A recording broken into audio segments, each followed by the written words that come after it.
Orpheus and Eurydice by Michael Gibson. If Apollo was the greatest musician of the gods, Orpheus was supreme among the mortals.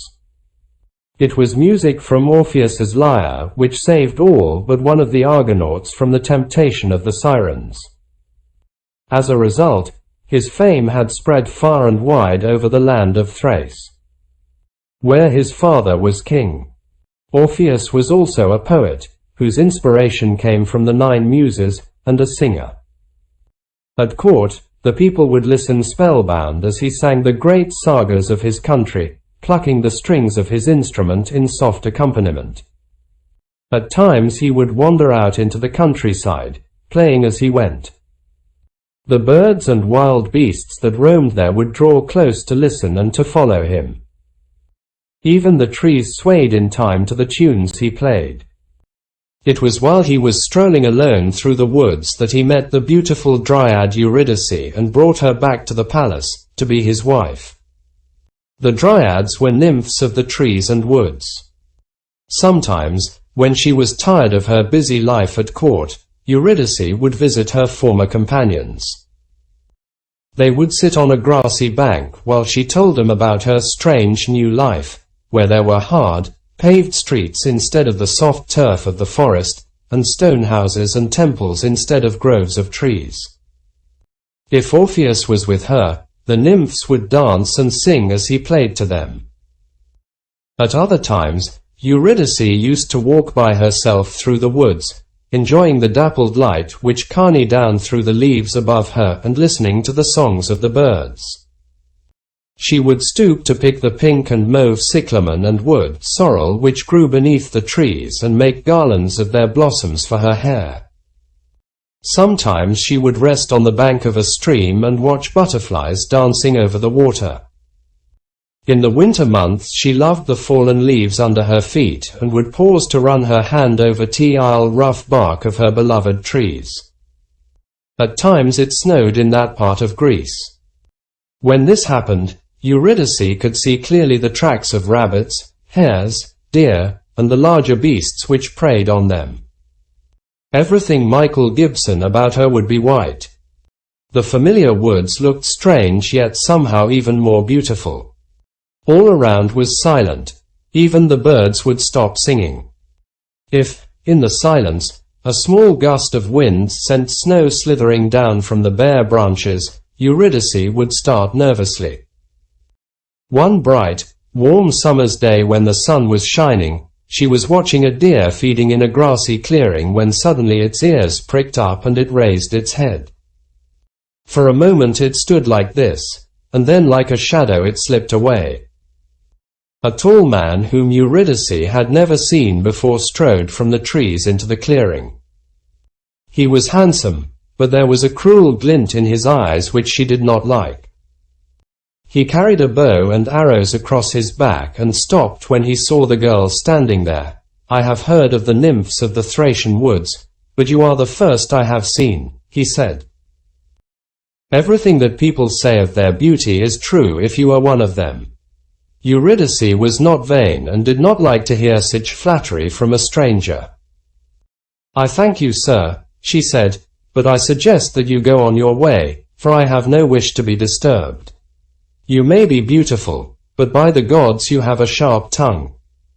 The man answered, "If you want to be rid of me, tell me first in which direction the deer I was stalking has gone.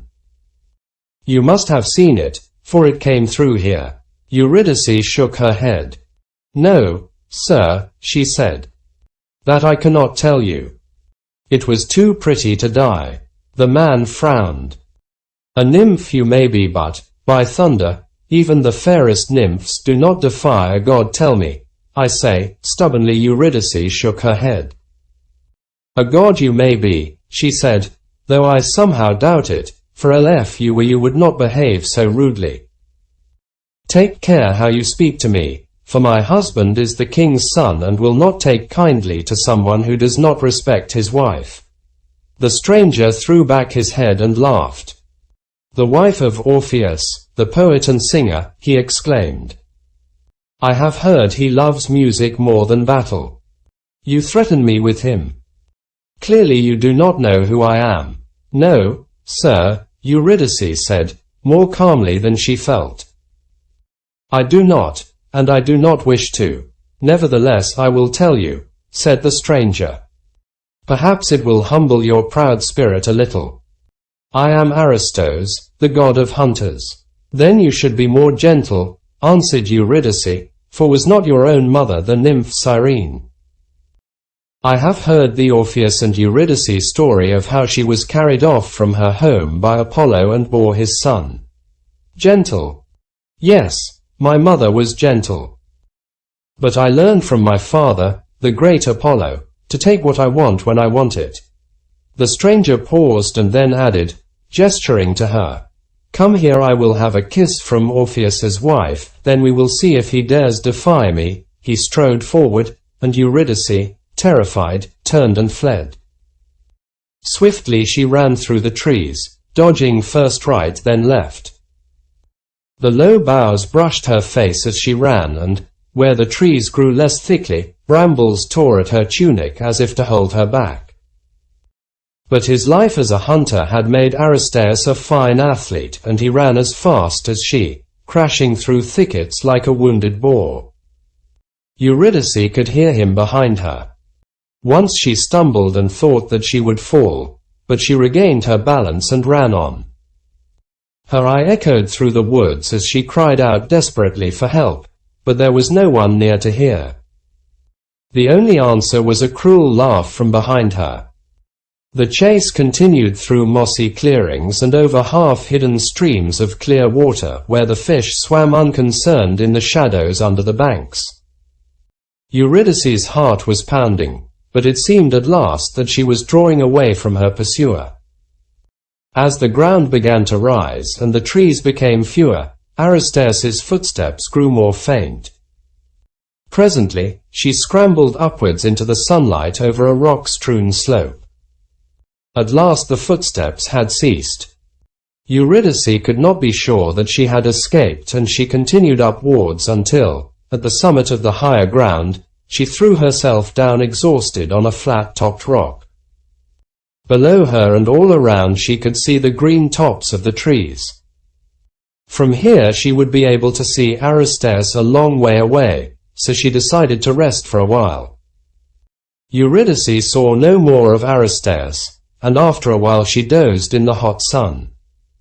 The whole world seemed to be at peace and drowsing. Suddenly another sun-lover appeared, a deadly viper which lived on the stony ground surrounding the place where the girl lay. It moved slowly over the warm earth by the flat-topped rock, its forked tongue darting in and out. As it passed near her, Eurydice stirred and turned in her sleep. One of her slender legs now barred the viper's path. The snake hissed and coiled its body quickly, raising its head to strike. Its fangs sank deep, spreading their venom, but Eurydice did not wake. A bee droned lazily by and was gone, and then no more sound was heard. The poison had done its deadly work. Night came, and still Eurydice had not returned to the palace. At first Orpheus was not seriously worried, for no harm had ever come to his wife on her lonely wandering in the woods where she was so much at home. But when midnight came, search parties were sent out to scour the surrounding countryside.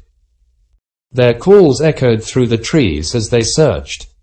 Lights flickered here and there through the woods like phantoms. It was morning when they at last found her.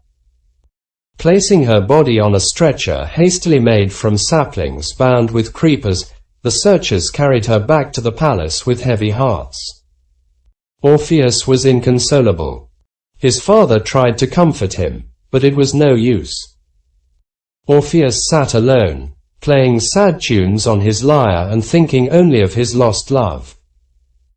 But Aristos had been wrong about Orpheus. He was a brave man, braver by far than most, and perhaps his desperation to win back Eurydice gave him a greater courage than he would normally have had. For he decided that he would enter Hades itself and fetch her back to earth from there. Everyone tried to dissuade him. Not even in your wildest dreams should you consider going there, King Eurydice told his son. The dead are the dead and the living. You are mad to think you can change the way of the gods.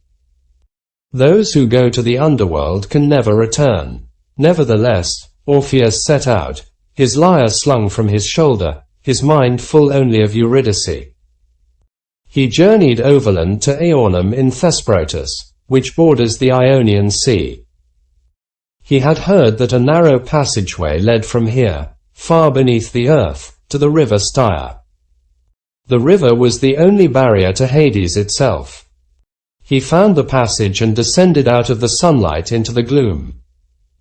Water dripped from the dank ceiling and rats scuttled away into the dark corners as he made his way bravely forward. At last the Styx was before him. Charon the ferryman sat there in his boat, waiting for his next cargo of the dead. Orpheus knew that it would not be easy to persuade Charon to take a living cargo, but, trusting to the magical powers of his music, he struck a note on his lyre. A rare smile lit the stern face of the boatman. He leaned back in his seat and his eyes closed as the music enveloped him, its wonderful harmonies echoing back from the cavernous walls. Few could have resisted its appeal for long, and Charon succumbed to it completely. I can deny nothing to one who can play as you can, he said to Orpheus. I will take you over the river, though I may pay for it later when my master finds out what I have done. Charon moved to one side to let Orpheus clamber into the boat. On the other bank stood the guard dog Cerberus, but Orpheus's playing soothed even this fierce animal, and Cerberus, like Charon, allowed him to pass. In due course, Orpheus was brought before Persephone, the queen of the underworld. Before he spoke he once more played his lyre, and the shades of the dead clustered near to hear his music. Persephone's heart was touched by his story and his music, and she agreed to let Eurydice return to earth. But on one condition only, she told Orpheus. She must follow behind you as you go. If you turn round to see her before she reaches the upper air, she must return here forever. So Eurydice was brought to them, and the young couple embraced while Persephone looked on with a half-smile, as if she already doubted her decision. But she did not change her mind. The pair crossed the Styx safely and began the long climb up the passage to the surface of the earth. Orpheus never looked back, though he was greatly tempted to make sure that the footsteps he could hear behind him really were those of his beloved wife and not some trickery of the shades. Up and up they climbed, until presently daylight showed ahead of them. A few minutes later, Orpheus was at the mouth of the cave, and the warmth of sun was on his face. A great joy flooded through his whole being. What had been only a wild dream of happiness regained had actually come true. He turned to take Eurydice in his arms. However, less strong than he, she had lagged some way behind him in the climb. He saw her dimly corning towards him, still in the shadowy passage. But even as he looked she seemed to fade away and then was gone. He rushed forward, but it was too late. She had returned to the shadowy world of the dead and was lost to him forever.